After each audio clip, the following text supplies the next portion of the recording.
What's up, y'all? Back with another video. And it looks like today is going to be a cold, snowy day here in northern Colorado. We got dumped on last night, so I'm off to shovel the driveway. Alright guys, getting ready to shovel this driveway. But before I go out there, I need to get my equipment set up. Got a pretty steep driveway, so I got to put these Catula micro spikes on, so I don't end up on my ass out there.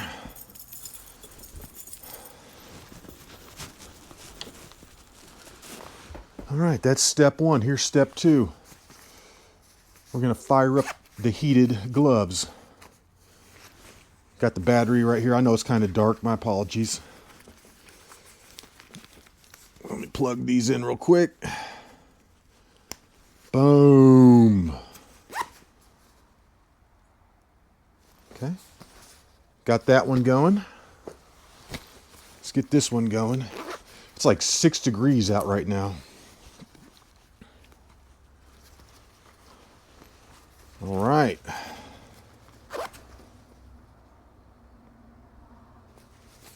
I got that one going.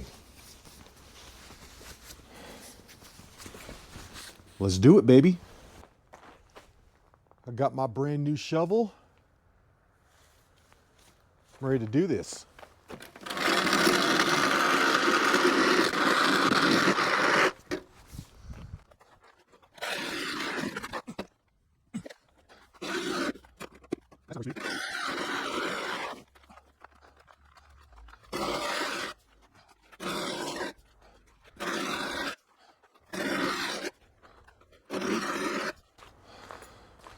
Yeah, this is pretty easy. Not much to this.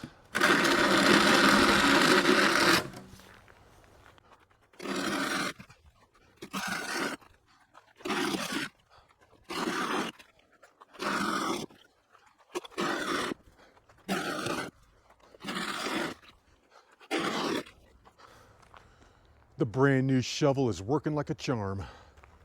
I love it.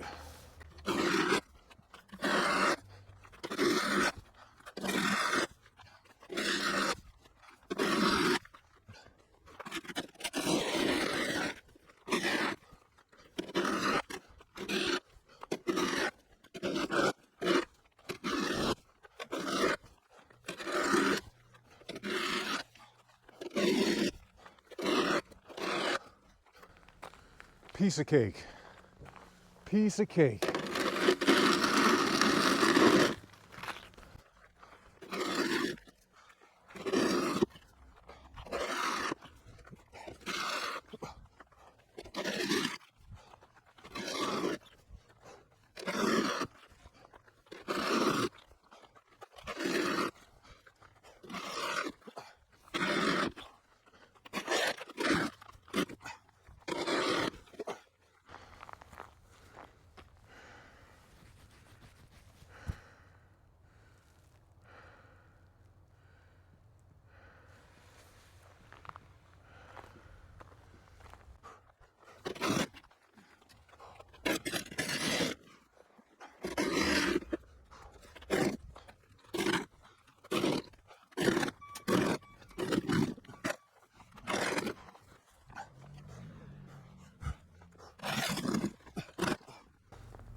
And that's how it's done.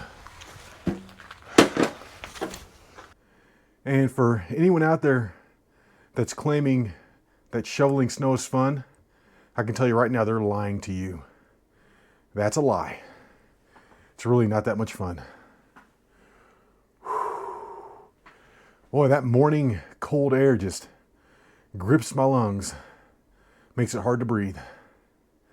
But now that that's out of the way, I can talk to you about the crazy ass dreams that I've been having the last 2 nights.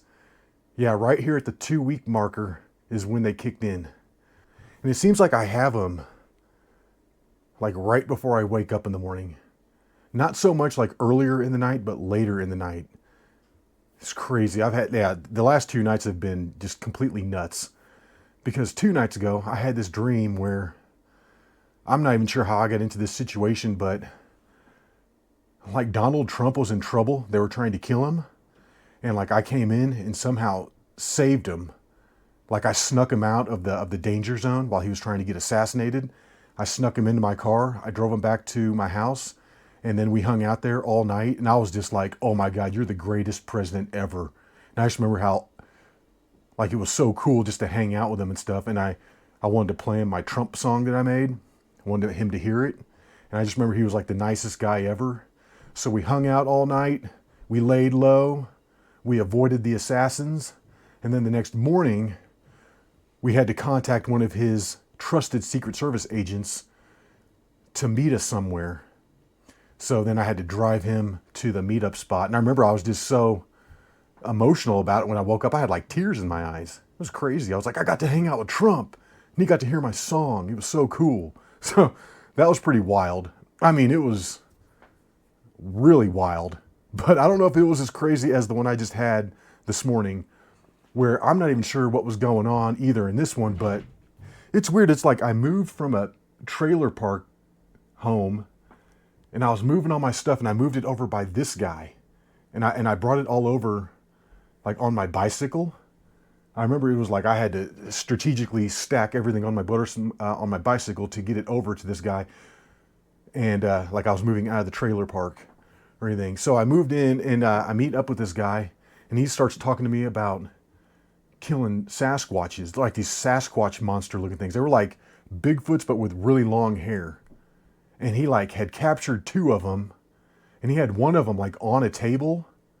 I think he had like the father on the table and he like acted like he was killing it. I think I got this because I was watching Mary Shelley's Frankenstein the day before. So it's like the same kind of weird thing. I don't even know. But he was like on the table. And I remember the little baby Sasquatch is sitting there with us. And this guy that I was with, I think his name was like Jason. He's like, oh, I think we can kill him or whatever. And so we're all sitting there watching this big giant Bigfoot on the table. And we think he's dead. But then he wakes up and starts moving around. We're like, holy shit, we got to get out of here. So I remember I ran out. I get on my bicycle. And it's like I'm pedaling in slow motion. I cannot get away. I'm trying to get back to my old house, even though I had left all my stuff at the new destination over by where the Sasquatch was. This is crazy. And yeah, I just remember we were trying to escape on our bikes and we got split up somewhere. I ended up at like a Wendy's or something. And I just went and sat at this table in the corner with some random guy that I didn't even know. And I just sat there and didn't even talk to him for the longest time because I was trying to catch my breath from riding my bicycle so fast. And then after a little while, when I finally got my breath back, I got up and I was like, all right, time to go. And then everybody in the restaurant started actually talking to me. Like, oh, like, where'd you come from? And I was like, man, me and this guy, we were trying to like hunt Bigfoots or whatever. And they're like, oh, is that Jason? I was like, yeah, I think so. And they're like, oh yeah, we know Jason. Everybody knows Jason. So it was like the craziest thing. So I go out of there and I just remember I go back to where my stuff is at because I'm trying to go get my stuff. And like Jason was not there at the time, but like his dad was. And he's like, oh yeah. He's like, you might want to get your stuff right now and get out of here. And I'm like, okay, cool. And I'm grabbing my stuff. And then as I'm leaving, this truck starts coming down the street and he's like, oh, that's Jason. He's like, you might want to step on it. Go, go, go. Get out of here before he sees you. And I'm like, oh my God. And then it felt like I was pedaling my bike through mud again and I couldn't get away. And then that's when I woke up. I'm like, what the hell was that? I mean, it was like a long, detailed, crazy dream. It's so nuts. But yes, that's what's been going on with me. Finally got the crazy dreams kicking in. Totally nuts. But I did put that application in at the place that I want to get a job. I put that in yesterday, so I might go follow up on that today. I might go pay a visit to the place and let them know, hey, I put an application in. Have you guys got it yet? Show a little interest. So, I mean, it's not the greatest job, but I'm hoping it pays pretty good. And like I said, once I get a job, like right now I feel a little depressed. Like I just feel like I got nothing. I feel like I'm just treading water. I'm not going anywhere. So once I get a job, I think that will help me feel a little better, especially, you know, in conjunction with not smoking weed anymore. Because I remember when I did that previous 6-month little span where I didn't smoke, man, my bosses were coming up to me like, what has changed with you? Like, you're excellent now. Like, what happened to the bad attitude and the anger? It's gone. You're a great employee now. I just remember all that, but I couldn't really tell them what I was doing because I didn't want to give myself away. I mean, this is like back in the early 2000s in Kansas. So you couldn't really come out and say I smoke weed back then to anybody because it was like it was a big no-no back there. I mean, it pretty much still is. You can't smoke weed in Kansas, you'll get busted.